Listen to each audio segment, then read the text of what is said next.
Good evening, this is Sky News live from Dublin, where the Yes campaign is celebrating a landslide victory in Ireland's abortion referendum.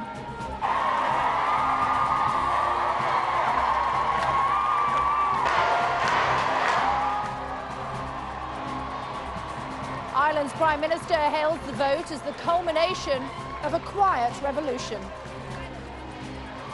The people have spoken, and they're saying that this is a country in which we trust women. Pro-life campaigners say Irish voters have perpetrated a tragedy of historic proportions. Also this evening, the COP goes to Kiev. Excitement builds ahead of the Champions League final, but there's disappointment for hundreds of fans left at home as flights are cancelled. Optimism rises that Donald Trump's historic summit with North Korea will go ahead as the US sends its advance team to Singapore as planned, and Kim Jong-un holds talks with South Korea. Petrol prices soar. New figures show the cost of filling our cars has risen every single day since the end of March. And the £170 million match, Aston Villa play Fulham in the playoff final, with the winners reaching the Premier League. Hello everyone, a very good evening live from Dublin Castle. We're still waiting for official confirmation of that result, but with nearly all of the votes counted in Ireland's abortion referendum, it's clear that an overwhelming result for those who want abortion to be made legal here in Ireland is on its way. Have a look at these images. These are live images from inside the Declaration Hall. We're waiting for the Ireland returning officer to take to the stage. The Prime Minister, Leo Varadkar, who campaigned for the 8th Amendment to be repealed, has called it the culmination of a quiet revolution. He says a new law could be in place by the end of the year. The No campaign has conceded defeat, calling the result an absolute tragedy. That result expected any moment now. Keeping an eye on that for you.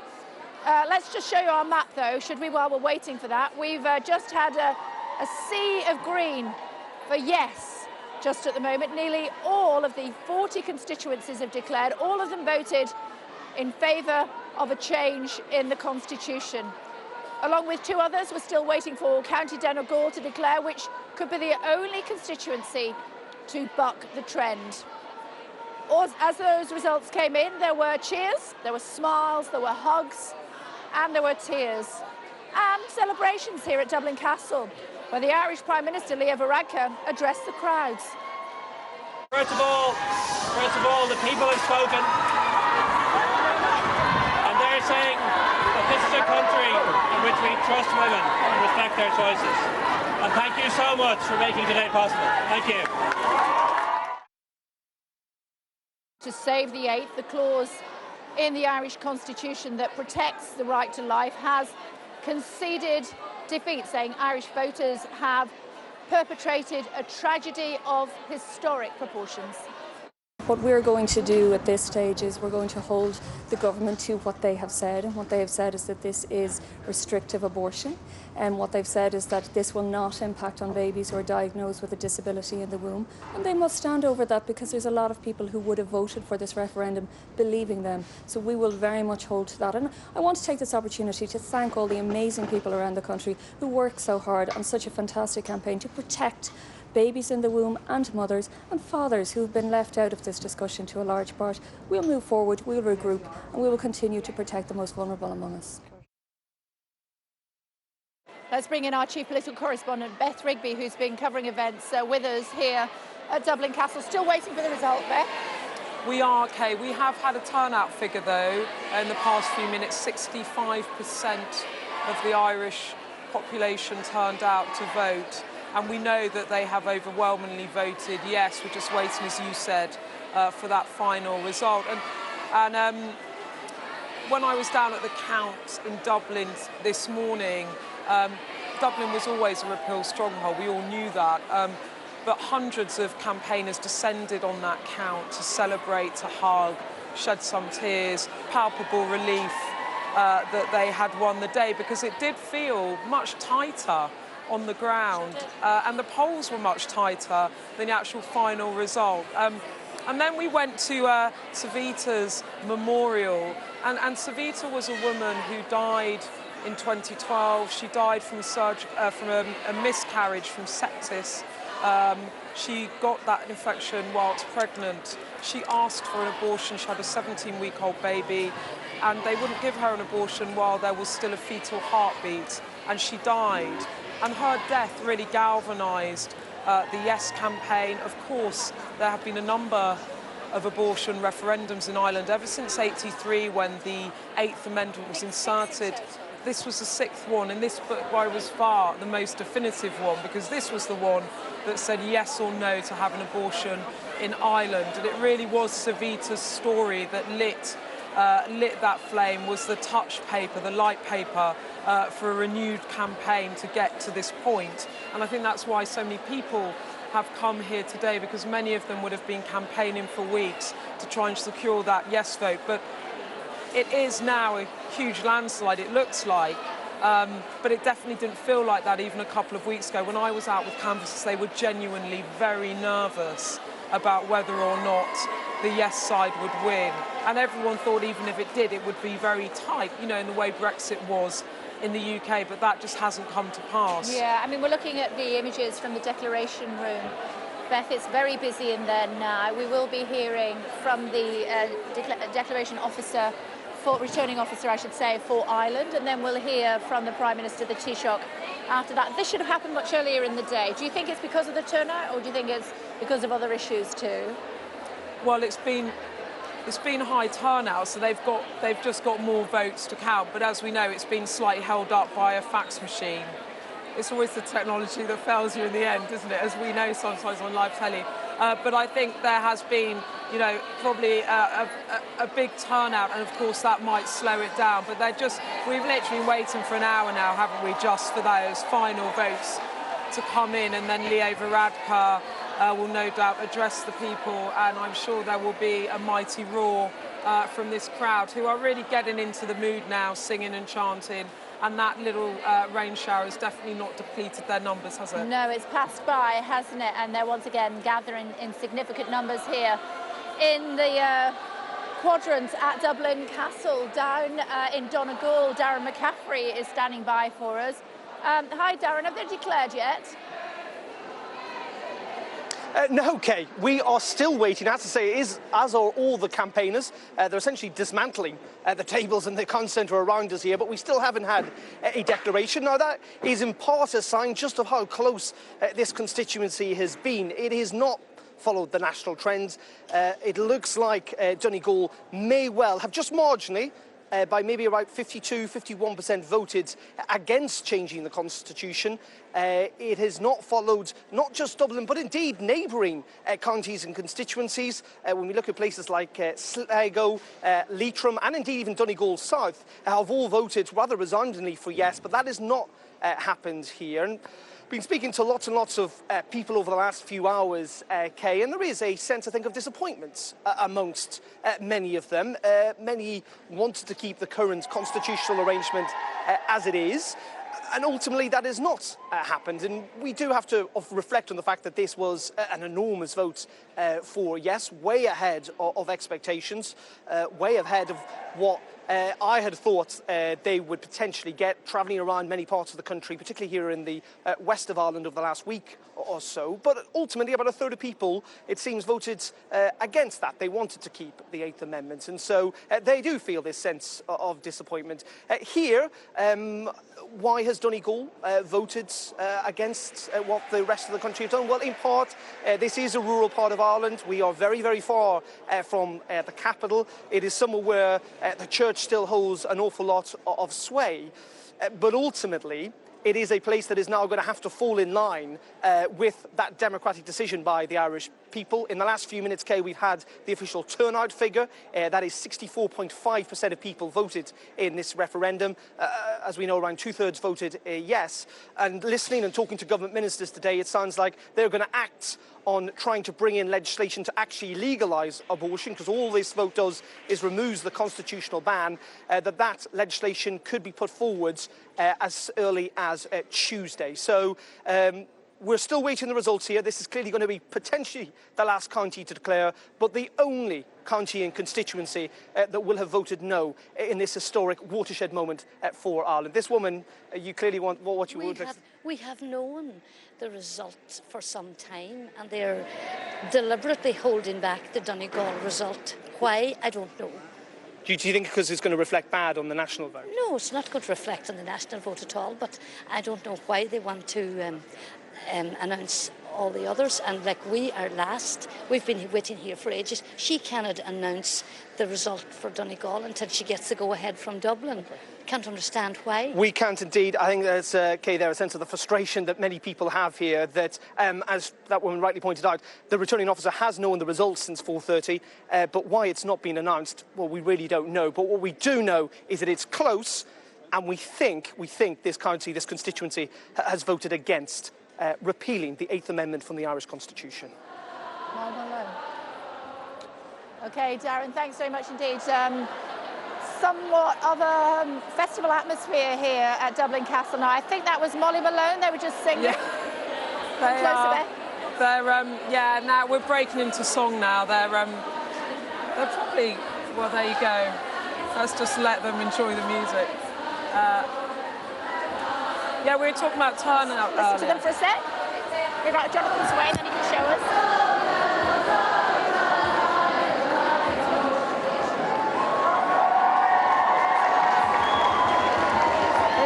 Even brought a drum. It was pouring down here a second ago, so people went into the eaves. No, that's not the word. Alcoves. Thank you very much. That was the word I was looking for. That'll work as well. That'll work as well. But they've all come back out again now because they want to hear from the Prime Minister from the Taoiseach. Don't we all? We're all waiting for this result. They're all in this room waiting for the announcement. I think they have a couple more boxes to count, and then we're going to get that.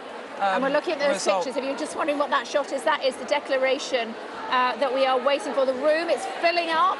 A lot of people waiting for this result. They've been waiting a long time. Turnout 65%. Yeah, I've got the result from the final result from Dublin is saying that this is from Europe Elects. Yes, 75.5%. Wow. No, 24.5%. And turnout in Dublin, 65.7%. Turnout, the final result across the country, about 65%. Higher than the gay marriage referendum when turnout was 60%. So people clearly motivated.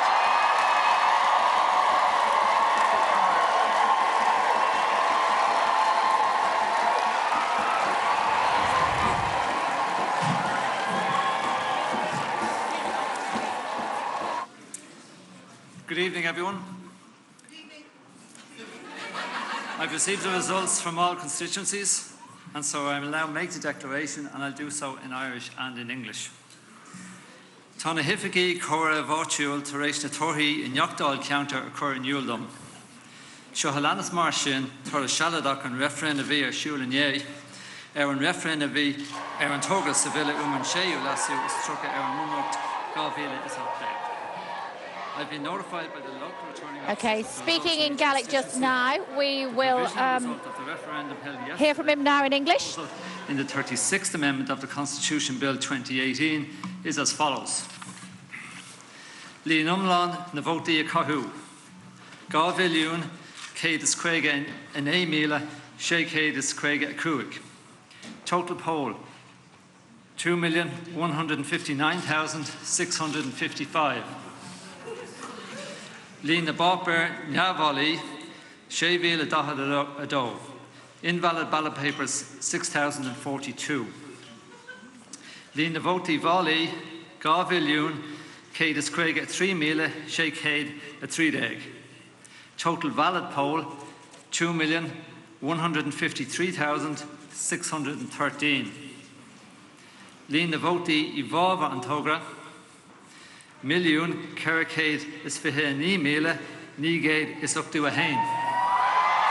Votes in favour of the proposal 1,429,981.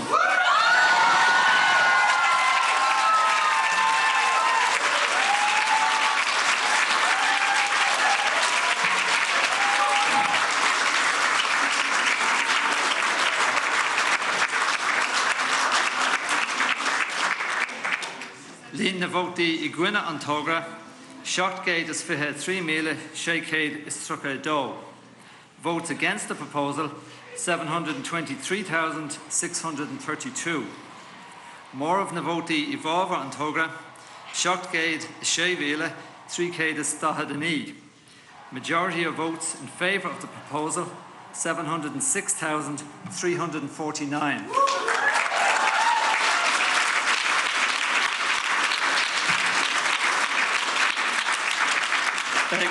Beg na torthaí ó gach counter fáil ar Idirlín go luath. Details of the referendum result in all constituencies will be available online shortly at referendum.ie. Thank you.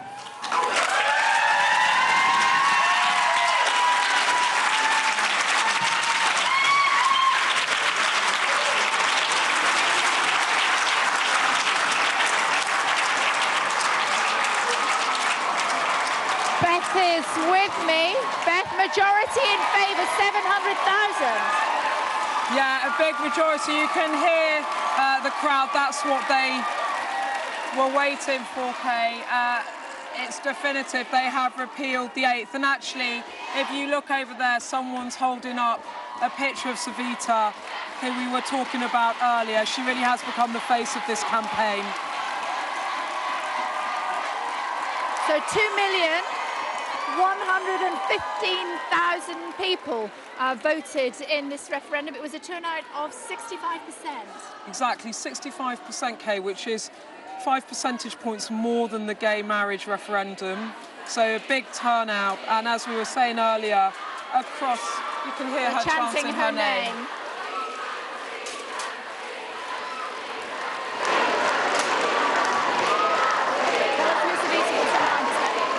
Savita Halapalava was a dentist. She was 31 years old.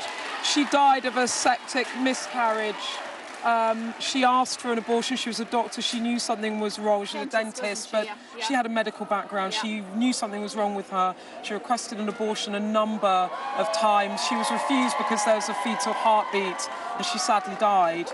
And that was back in 2012. As I said, she was only 31 years old.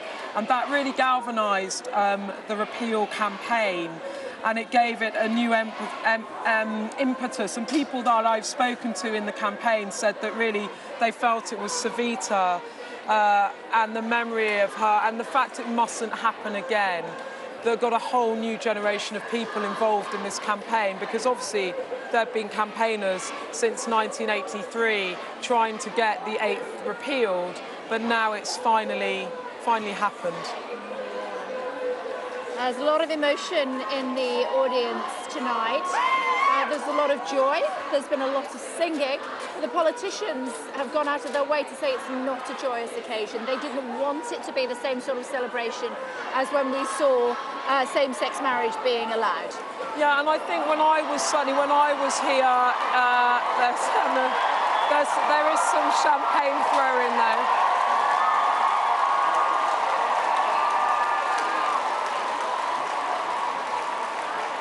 Certainly when I was here a couple of weeks ago, people on both sides passionately felt that they wanted no if they were save the 8th, yes if they were repealed.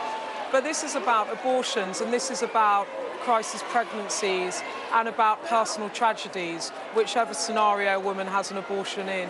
And so I think there isn't a sense of celebration in that sense, because for many people this is a really difficult, divisive, painful issue, something they don't want to discuss as well amongst family and friends. But for a lot of the women here, particularly that I've spoken to, this was also about women's rights in Ireland, in a sense that that women didn't have equal rights in Ireland. And as one of the there I go again.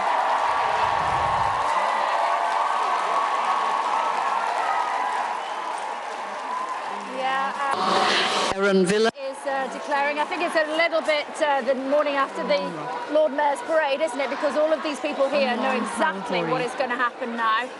And as a result, as we listen to the Donegal Declaration, potentially the only part of Ireland that has voted against lifting the 8th speaking in Gaelic as well as in English. As I said, a lot of emotion in this crowd, a lot of hugging, a lot of people with their own personal stories. I know that you've spoken to several, Beth, when you were here a couple of weeks ago. And some suggesting, including the politicians, that that could have been the turning point for people who weren't sure which way they wanted to vote. Well, that was it. And the way that these Together for Yes campaign, they ran their campaign.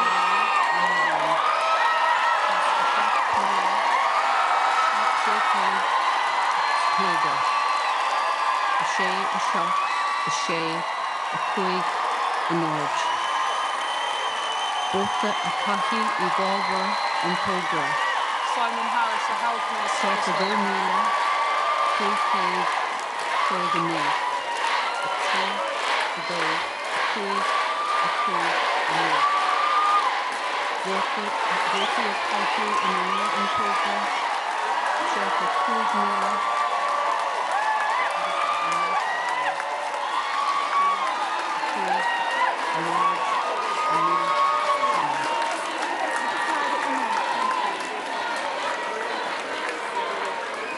Some of the Simon Harris, the health minister, just came onto the stage with some of the Yes campaigners, which is why, well, you can hear them chanting his name.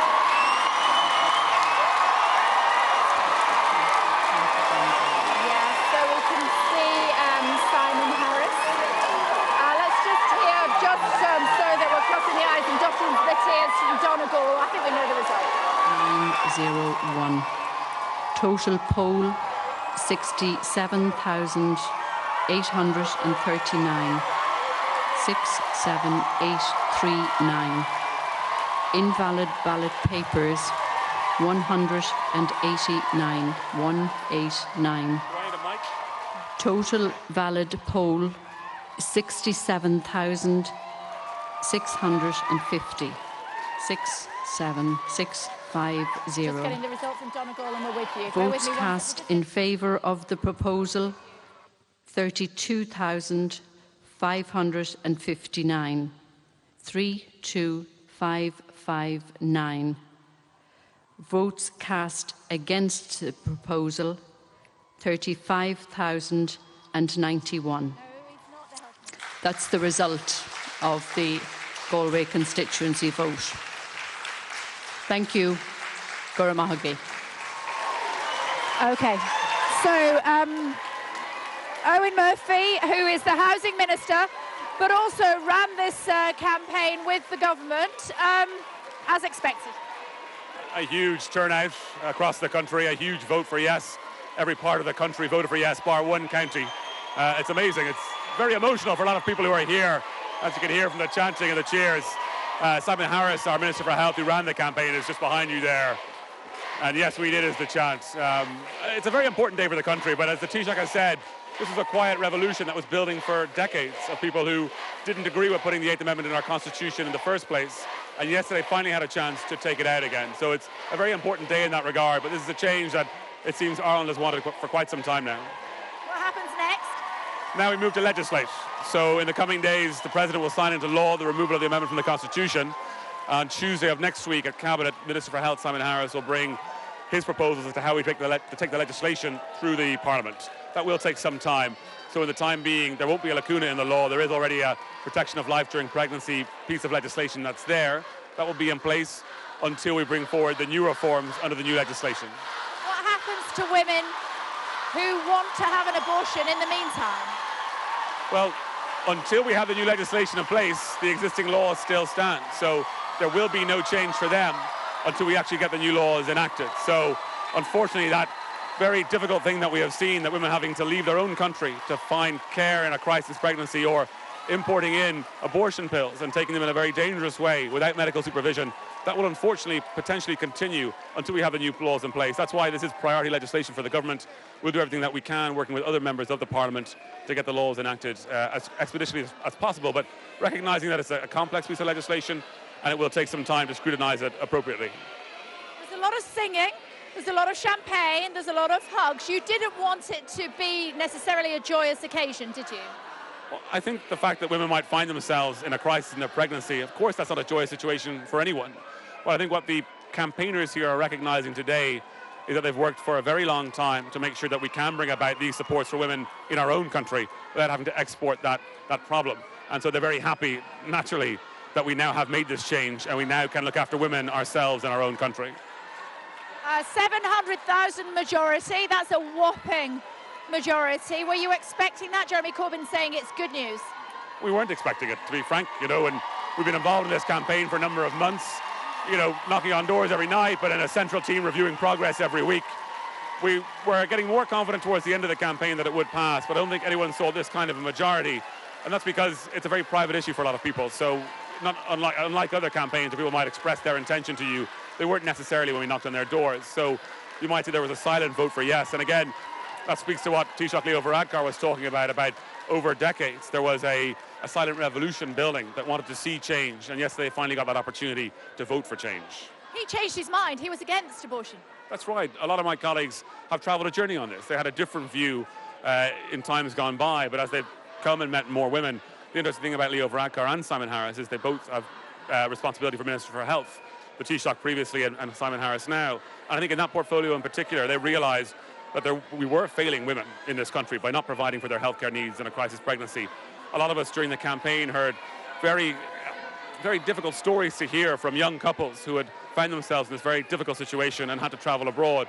And those types of stories in the campaign, I think, did make a difference, did make people who maybe hadn't come in contact with this in their own lives understand just the type of trauma that people go through when they experience these very difficult circumstances. And so a number of politicians in this country over a number of years have changed their position and have come about to a more compassionate view about how we look after women in our country. How could the polls have got it so wrong?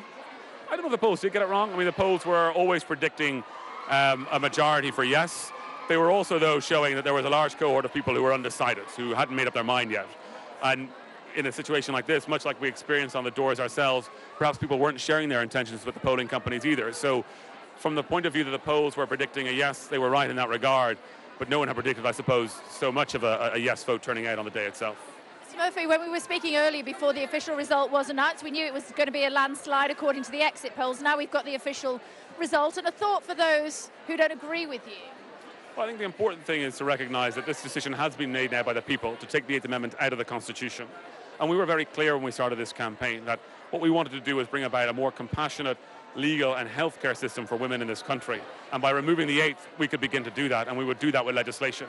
And we were very clear as well on what we were proposing in that legislation around access up to 12 weeks and all the other different supports that we wanted to put in place. And so, in one respect, while this is a big change for the country in terms of a change in the law and our healthcare system, it's not really a change at all, because for the last 35 years, about 200,000 Irish women have had to travel abroad to other countries to get the care that they need. So we've had abortion in Ireland. It just hasn't been legal, and it just hasn't been safe, and it just hasn't been through our own healthcare system. So the change that happens now is that we get to give that care to those people in our own country. And the women in Northern Ireland? That's a different jurisdiction, as you know. It's part of the United Kingdom. We're responsible for legislating in the Republic of Ireland. Of course, but Northern Ireland has found itself in a position where 50 years ago it didn't encompass Northern Ireland when we saw the Abortion Act passed in the United Kingdom. They've seen what's happened here now. The women in Northern Ireland will find themselves in a position where they have to travel, and countries all around them, they don't.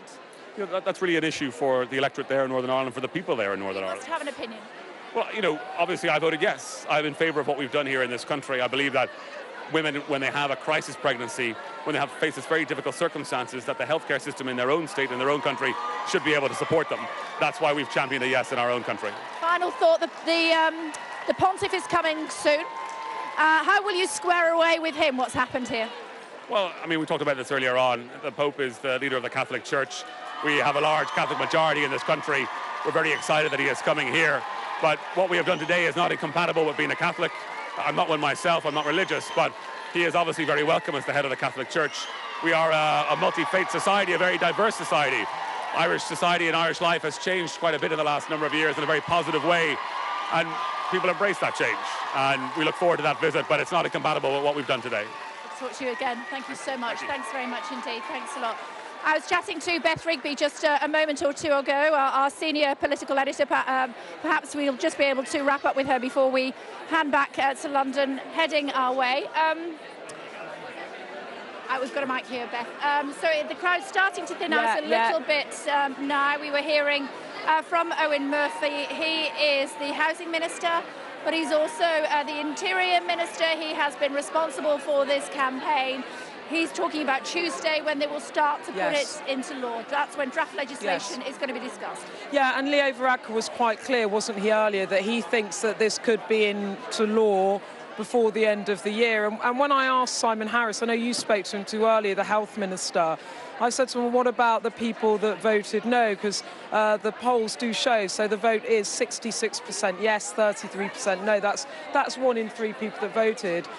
He said this is an emphatic yes. The will of the referenda, the will of the people must be reflected, and they want to crack on with that legislation. And I know that on the no side, the people I've spoken to say, well, we want to make sure that the government put proper funding into abortion counselling to try and discourage women having abortions, because that side of the campaign feel that an abortion culture, English abortion culture, will come here and that there will be a spike in abortions in Ireland. They're deeply worried about that. But I think from the government's perspective, this is an emphatic victory. The people have spoken, and 2/3 of them want this legislation. They want liberalised laws. They want abortion up to 12 weeks universally. There's a lot of debate about that, Beth, isn't there?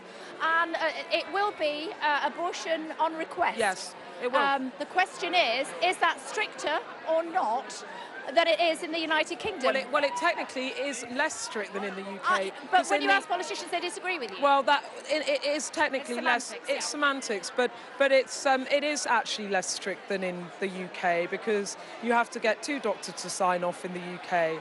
So it is less strict, but you know, in the vast majority of Western democracies, abortion has been legalised up to 12 weeks. And it's, you know, as some of the politicians were saying earlier today, that in their minds that this is a step, or a final step, if you like, to Ireland becoming a modern European nation state. It had some of the most draconian, stringent abortion laws in the world up until today. And so for many people here, they would argue this is a long overdue change, that women should have the choice to have an abortion here. And Kate, we've been talking about this for days now.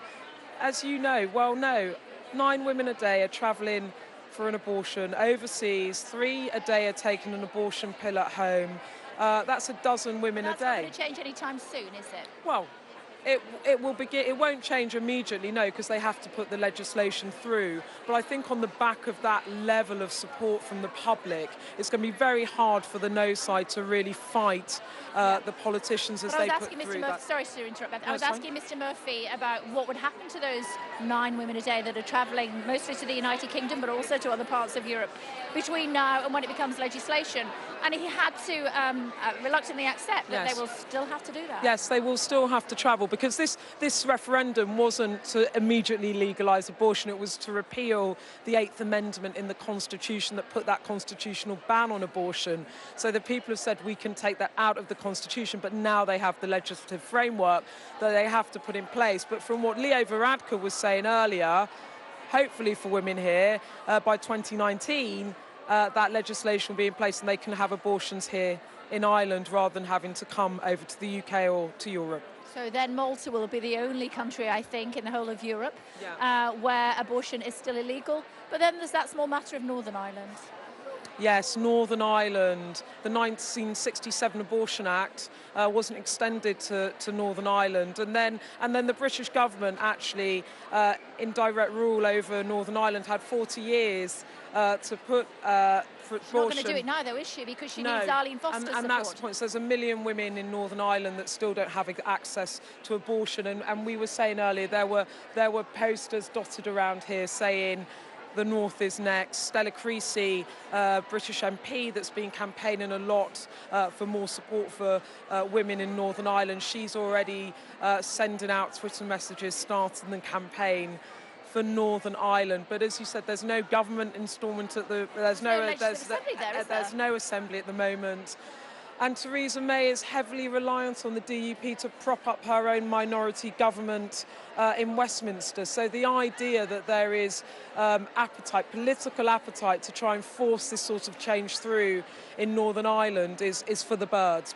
But with your Westminster hat on, do you think that the Prime Minister will feel under pressure now to look at the legislation in Northern Ireland, given what's happened here? No, I think the Prime Minister will say that it's a matter for the Northern Irish people, and she will try not to get involved in that, because honestly, that is a wasp's nest to get involved with. She's got enough difficulties trying to just get her own Brexit legislation through. So I really think that that will be a matter for Northern Ireland. But given the strength of the vote in Ireland, there will of course be growing pressure in Northern Ireland for their politicians to look at their abortion legislation again. Okay. I can hear, I'm not sure whether that's Leo Varadkar that I can hear or not. I'm just looking to people to give me some guidance on that. Let's listen. In their patience that there's nothing can be done for them in their own country. No more lonely journeys across the Irish Sea. No more stigma as the veil of secrecy is lifted. And no more isolation as the burden of shame is gone. When we went to the polls yesterday, many people voted yes with enthusiasm and pride, but also many others voted yes in sorrowful acceptance with heavy hearts. The X marked on the ballot paper represented much more than an individual vote. In 1983, 841,000 people voted to insert the 8th Amendment into our Constitution. In 2018, 1.4 million voted to remove it. In almost every county, almost every constituency, men and women, all social classes, and almost all age groups, we are not a divided country. The result is resounding, and it gives us as a government the mandate that we need now to bring forward the legislation as soon as possible and secure its passage through the Dáil and Seanad. We voted for the 200,000 Irish women who have travelled to Britain since 1983 to end their pregnancies, for the couples who shared their heartbreaking stories of returning home from Liverpool and other English cities with tiny coffins, for the young and not so young women who spoke their truth, and for those stories that still have not been heard. In recent days, I said this was a once-in-a-generation vote, but I believe we have voted today for the next generation. We voted to look reality in the eye, and we did not blink. And we voted to provide compassion where there was once a cold shoulder, and to offer medical care where we once turned a blind eye. At the beginning of the campaign, I called for a respectful debate, one that was not angry or personalised. And I think by and large we succeeded. Our democracy is strong and vibrant and robust, and can survive divisive debates, and we can make difficult decisions.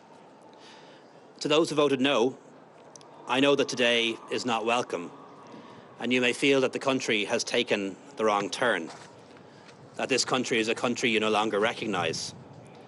And I want to reassure you that Ireland today is the same country as it was last week, but just a little bit more tolerant, more open, and more respectful.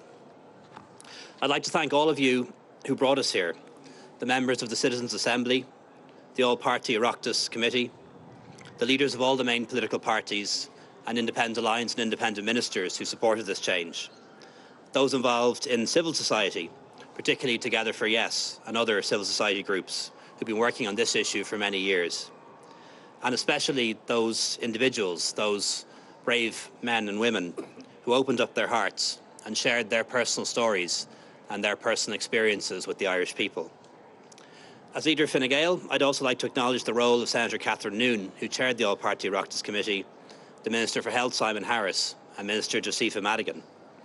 And above all, I want to thank our citizens for coming out and voting in such huge numbers. Over 2 million people voting in this referendum, the highest turnout in a referendum in many decades. Listening to the arguments on both sides over the past few weeks, I have to say I was struck by what we had in common, rather than what divided us. Both sides expressed a desire to care for women in a crisis. Both sides wanted compassion, and both sides wanted to respect human life. We all want to ensure that there are fewer crisis pregnancies and fewer abortions in the future. And thanks to sex education, wider availability of contraception and emergency contraception, abortion rates in Ireland are already falling, and teenage pregnancies are at their lowest since the 1950s. So we'll continue to improve access to sexual education and sexual health to reduce crisis pregnancies and abortions further in the years ahead. We'll also continue to strive to make Ireland a better place in which to bring up a family. We've made a good start already, with 2 years of free preschool, free GP visits for young children, subsidised childcare, paid paternity leave, and increases in the working family payment and the home carers tax credit. And in the years ahead, we will build on these policies, so Ireland will become one of the best places in the world in which to raise a family. I think everyone deserves a second chance, and this is Ireland's second chance to treat women equally, to treat everyone equally, with compassion and respect. For 35 years, we've hidden the reality of crisis pregnancies behind our laws, and we've hidden our conscience behind our constitution. This majority decision changes all of that.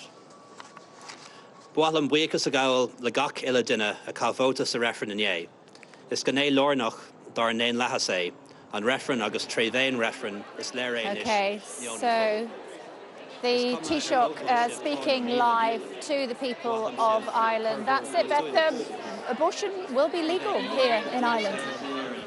It's a huge moment, Kay. 35 years people have campaigned to repeal the 8th Amendment, and today, on a 65% turnout, 2/3 of Irish people said it's time to repeal the 8th and legalise abortion in Ireland, and it will mean that up to a dozen women a day are not either taking abortion pills or having to travel to have an abortion, that they can have them at home.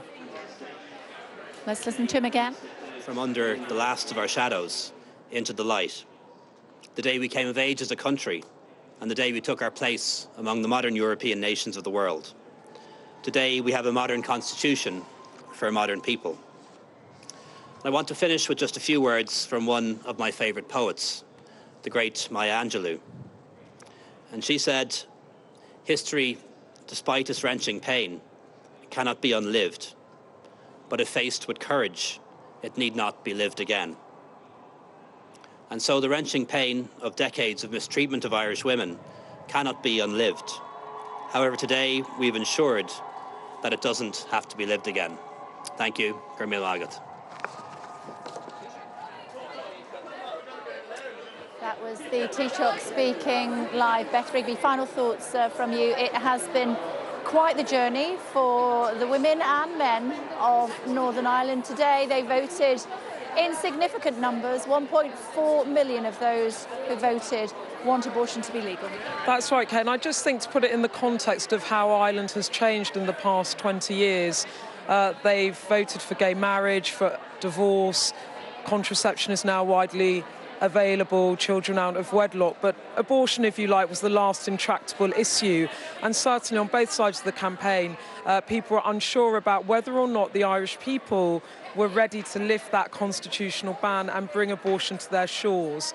But they've emphatically said today that they are. And I think in terms of the country, that means that they can probably move on more easily because they don't seem as divided as they did perhaps in the run-up to the referendum. Beth Rigby, our senior political correspondent, thank you very much indeed. Thank you. Crowd is thinning out now. As you can see, this square here at Dublin Castle has been packed all day. The people of Ireland voted in favour of contraception. Then they voted in favour of divorce. They voted in favour of same-sex marriage. And today they have emphatically voted in favour of abortion. The Taoiseach said, "We looked reality in the eye and we did not blink." To no voters, the same country as it was last week, just a little more tolerant, more open, more respectful. A vote for the next generation. Today, ladies and gentlemen, Ireland came of age. Back to London.